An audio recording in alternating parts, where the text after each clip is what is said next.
संप्रदाय के आधार पर आरक्षण नहीं हो सकता है।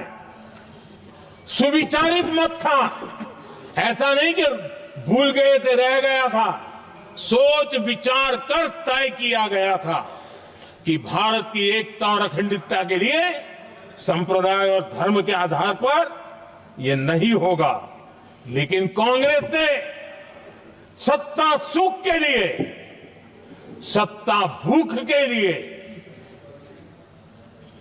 अपनी वोट बैंक को खुश करने के लिए धर्म के आधार पर आरक्षण का नया खेल खेला है, जो संविधान की भावना के खिलाफ है। इतना ही नहीं, दे भी दिया कुछ जगह पे, और सुप्रीम कोर्ट से झटके लग रहे हैं। और इसलिए अब दूसरे बहाने से बहाने बता रहे हैं, ये करेंगे वो करेंगे। मन में साफ है, धर्म के आधार पर आरक्षण देना चाहते हैं, इसलिए खेल खेले जा रहे हैं। संविधान निर्माताओं के भावनाओं पर गहरी चोट करने का यह निर्लज्ज प्रयास है। आदरणीय सभापति जी, आदरणीय सभापति जी,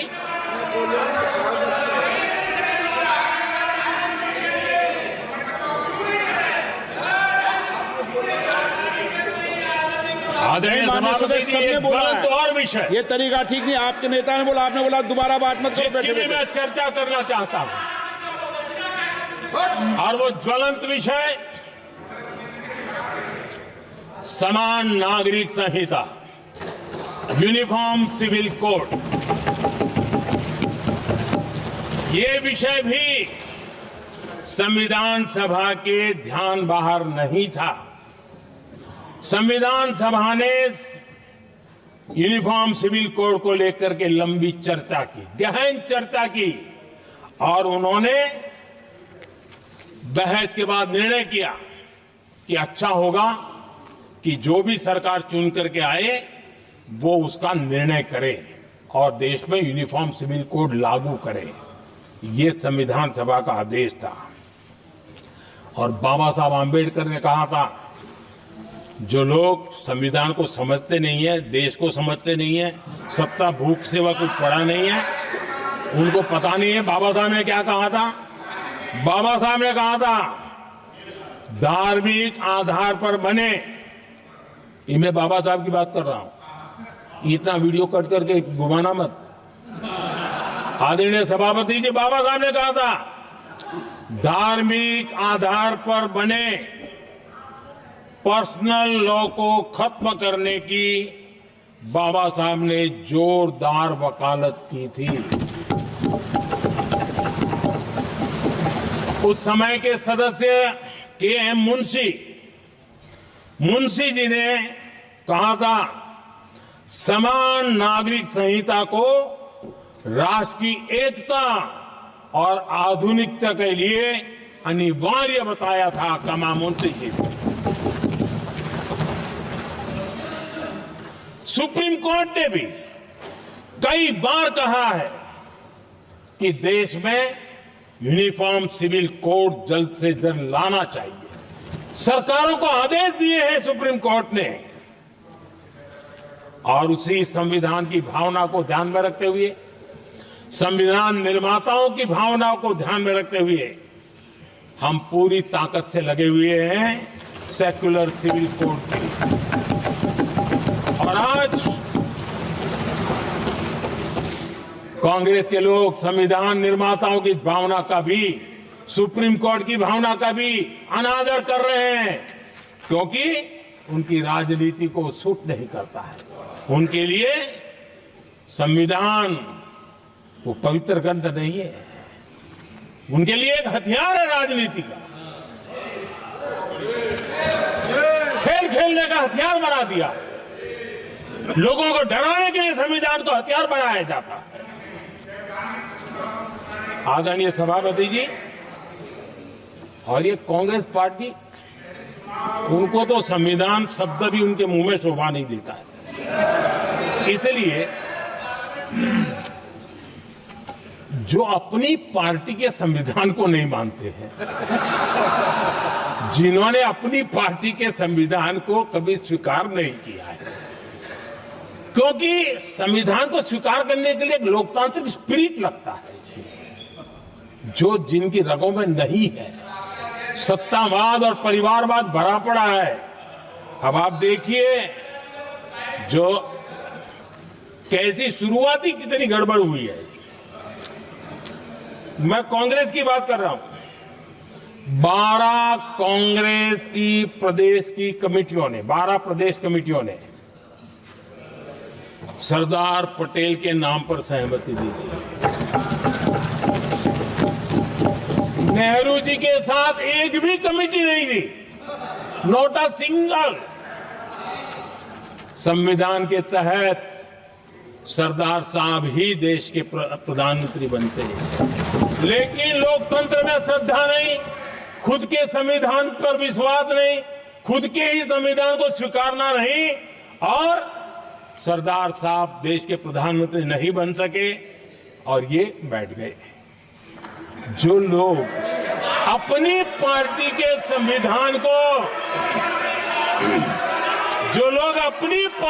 संविधान को नहीं मानते, वो कैसे देश के संविधान को स्वीकार कर सकते हैं।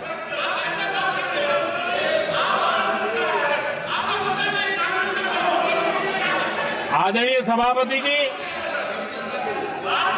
जो लोग संविधान में लोगों के नाम ढूंढते रहते हैं, मैं जरा बताना चाहता हूं। कांग्रेस पार्टी के एक अध्यक्ष हुआ करते थे और वो अति पिछड़े समाज से आते थे। अति पिछड़े भी नहीं, अति पिछड़े समाज से आते हुए उनके अध्यक्ष श्रीमान सीताराम केसरी जी, कैसा अपमान किया गया। कहते हैं बाथरूम में बंद कर दिया गया, उठा करके फुटपाथ पर फेंक दिया गया। अपनी पार्टी के संविधान में ऐसा कभी नहीं लिखा गया, लेकिन अपनी पार्टी के संविधान को न मानना, लोकतंत्र की प्रक्रिया को न मानना, और पूरी कांग्रेस पार्टी पर एक परिवार ने कब्जा कर लिया, लोकतंत्र को नकार दिया। आदरणीय सभापति जी,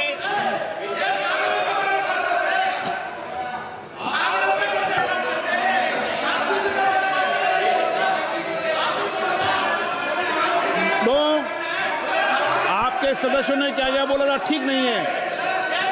आप जब सदन के नेता बोल रहे हैं तो सदन की मर्यादा को रखो, आदरणीय सभापति जी, को बनाओ।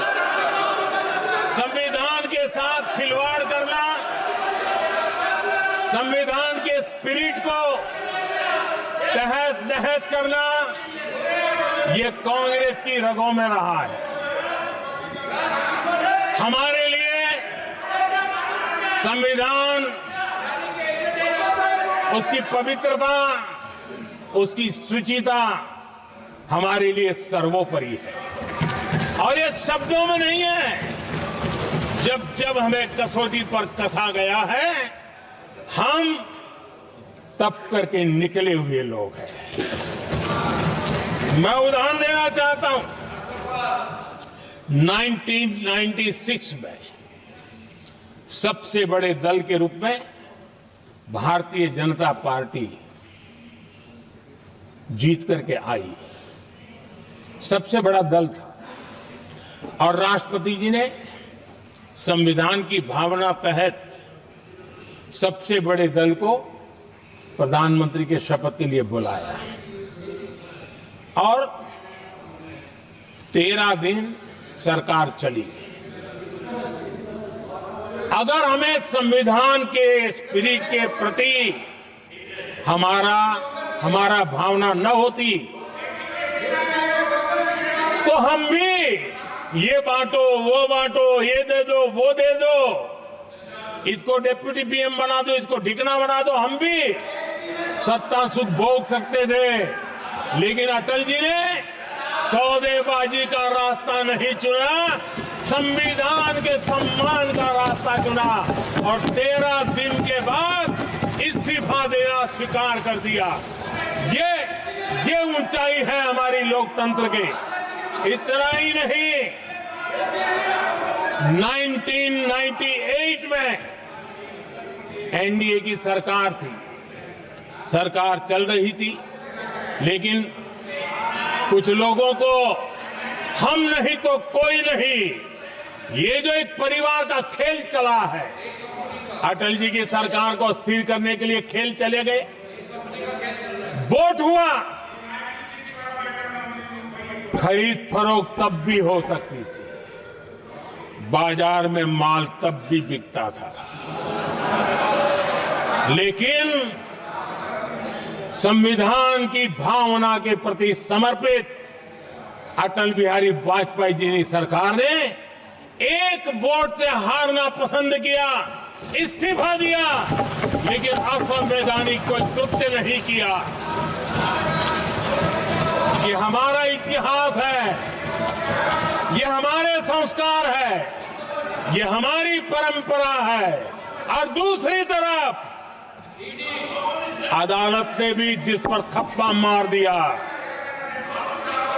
कैश फॉर वोट का कांड, एक लघुमती सरकार को बचाने के लिए संसद में नोटों के ढेर साक्ष्य के रूप में रखे गए, असंवैधानिक तरीका। सरकार बचाने के लिए भारत के लोकतंत्र की भावना को बाजार बना दिया गया, वोट खरीदे गए। आदरणीय सभापति जी, 90 के दशक में कई सांसदों को रिश्वत देने का पाप, यह संविधान की भावना थी कि 140 करोड़ वासियों के मन में जो लोकतंत्र पनपा है, उस लोकतंत्र के साथ यह खिलवाड़। कांग्रेस के लिए सत्ता सुख, सत्ता की भूख, यही एकमात्र कांग्रेस का इतिहास है, कांग्रेस का वर्तमान है। आदरणीय सभापति जी, 2014 के बाद एनडीए को सेवा का मौका मिला, संविधान और लोकतंत्र को मजबूती मिली। ये पुरानी जो बीमारियों थी, उस बीमारी से मुक्ति का हमने एक अभियान चलाया। बीते 10 साल यहां से पूछा गया, हमने भी संविधान संशोधन किए। जी हां, हमने भी संविधान संशोधन किए हैं, देश की एकता के लिए, देश की अखंडता के लिए, देश के उज्जवल भविष्य के लिए और संविधान की भावना के प्रति पूर्ण समर्पण के साथ किए हैं। हमने संविधान संशोधन किया, क्यों किया? इस देश का ओबीसी समाज तीन दशक से ओबीसी कमीशन को संवैधानिक दर्जा देने के लिए मांग कर रहा है। ओबीसी के सम्मान के लिए, उसको संवैधानिक दर्जा देने के लिए हमने संविधान संशोधन किया है। हमें गर्व है ये करने का। समाज के दबे कुचले लोगों को उनके साथ खड़े होना, ये हम अपना कर्तव्य मानते हैं, इसलिए संविधान संशोधन किया। आदरणीय सभापति जी, इस देश में एक बहुत बड़ा वर्ग था, वो किसी भी जाति में क्यों न जन्मा हो, लेकिन गरीबी के कारण अवसरों को वो पा नहीं सकता था, आगे बढ़ नहीं सकता था, और इसलिए उसने असंतोष की ज्वाला भड़क रही थी और सबकी मांग रहती थी कोई निर्णय नहीं करता था। हमने संविधान संशोधन किया, सामान्य जन के गरीब परिवार के 10% आरक्षण का किया, और ये पहला आरक्षण का संशोधन था। देश में कोई विरोध का स्वर नहीं उठा, हर किसी ने प्यार से उसको स्वीकार किया। संसद ने भी सहमति के साथ पारित किया, क्योंकि समाज की एकता की उसमें ताकत पड़ी थी, संविधान की भावनाओं का भाव पड़ा था, सबने सहयोग किया था, तब जाकर के हुआ था। आदरणीय सभापति जी हां, हमने भी संविधान में संशोधन किए हैं, लेकिन हमने संविधान में संशोधन किया महिलाओं को शक्ति देने के लिए। संसद और विधानसभा में, और संसद का पुराना भवन गवाह है, जब देश महिलाओं को आरक्षण देने के लिए आगे बढ़ रहा था और कानून बिल पेश हो रहा था, तब उन्हीं का एक साथी दल वेल में आता है, कागज छीन लेता है, फाड़ देता है और सदन स्थगित हो जाता है, और 40 साल तक विषय लटका रहता है। और वो आज उनके मार्गदर्शक है, जिन्होंने देश की महिलाओं के साथ अन्याय किया, वो उनके मार्गदर्शक है।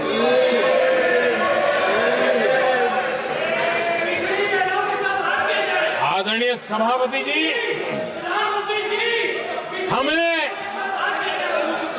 हमने संविधान संशोधन किया, हमने देश की एकता के लिए किया। बाबा साहब आंबेडकर का संविधान 370 की दीवार के कारण जम्मू कश्मीर की तरफ देख भी नहीं सकता था।